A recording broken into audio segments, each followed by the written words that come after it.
Activities ಅನುಕೂಲ ಮಾಡಿಕೊಂಡಂಥ ಸಹಿತ ಅದನ್ನು ಗುರುತಾಗ್ತದೆ.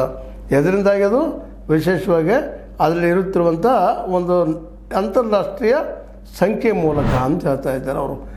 IMEI ಮೂಲಕ ತಮ್ಮ ಆಧಾರ್ ಕಾರ್ಡ್ ಅಥವಾ ಪಾಸ್ಪೋರ್ಟ್ ಬಳಸಿಕೊಂಡು ಅಕ್ರಮವಾಗಿ ಸಿಮ್ ಖರೀದಿ ಮಾಡಲಾಗಿದ್ದರೆ ಈ ಆ್ಯಪ್ ಮೂಲಕ ಅಂಥ ಅಕ್ರಮ ಸಂಪರ್ಕಗಳು ನಿಷ್ಕ್ರಿಯಗೊಳಿಸ್ಬೋದು.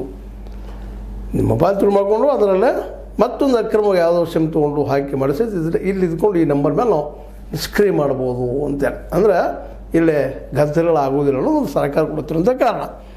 ಆದರೆ ಇದನ್ನು ನಮ್ಮ ವಿರೋಧ ಪಕ್ಷ ಒಪ್ತಾ ಇಲ್ಲ.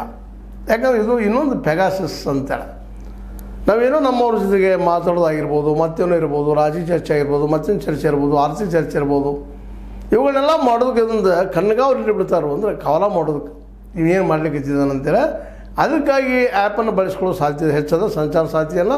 ಅದಕ್ಕೆ ಅದು ಬೇಡಪ್ಪ, ಅದು ನಮಗೆ ಬೇಕಾಗಿಲ್ಲ ಅನ್ನೋಂಥ ವಾದವನ್ನು ಮಾಡ್ತಾ ಇದ್ದಾರೆ. ಅದ್ರ ವಿರೋಧವಾಗಿ ಜಬರ್ದಸ್ತಾಗಿ ಏನಪ್ಪ ಅಂತಂದ್ರೆ ಅದನ್ನು ಬಂದ್ ಮಾಡಬೇಕು ಅಂತೇಳಿ ವಿರೋಧ ಪಕ್ಷ ಕೇಳ್ತಾ ಇದ್ದಾರೆ.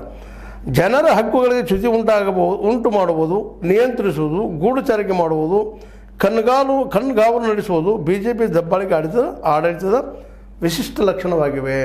ಹಿಂದೆ ಪೆಗಾಸಸ್ಸನ್ನು ಉಪಯೋಗ ಮಾಡ್ಕೊಂಡು ಏನು ಗದ್ದಲ ಮಾಡೋದು, ತಮ್ಮ ಎದುರಾಳಿ ಏನು ಮಾಡ್ತಾ ಇದ್ದಾರೆ, ಎಲ್ಲಿ ಹೋಗಿದ್ದಾರೆ, ಏನು ತಮ್ಮ ವಿರುದ್ಧ ಏನು ಷಡ್ಯಂತ್ರ ಮಾಡ್ತಾ ಇದ್ದಾರೆ, ಅದನ್ನೆಲ್ಲ ಈ ಮೂಲಕ ಪೆಗಾಸಸ್ ಮೂಲಕ ಒಂದು ಹಿಡಿಯುವಂಥ ಪ್ರಯತ್ನ ಮಾಡಿದ್ದರು. ಅದನ್ನು ಪೆಗಾಸಸ್ ಅಳವಡಿಸ್ಕೊಂಡಿದ್ದು ಅಂತೇಳಿ ಈ ದಿಶೆಯಲ್ಲೇ ಈ ಒಂದು ಏನಪ್ಪ ಅಂತಂದ್ರೆ ಬಳಕೆ ಆಗಿ ನಮ್ಮ ಪ್ರೈವಸಿ, ನಮ್ಮ ವೈಯಕ್ತಿಕ ಏನೋ ಕೆಲಸಗಳು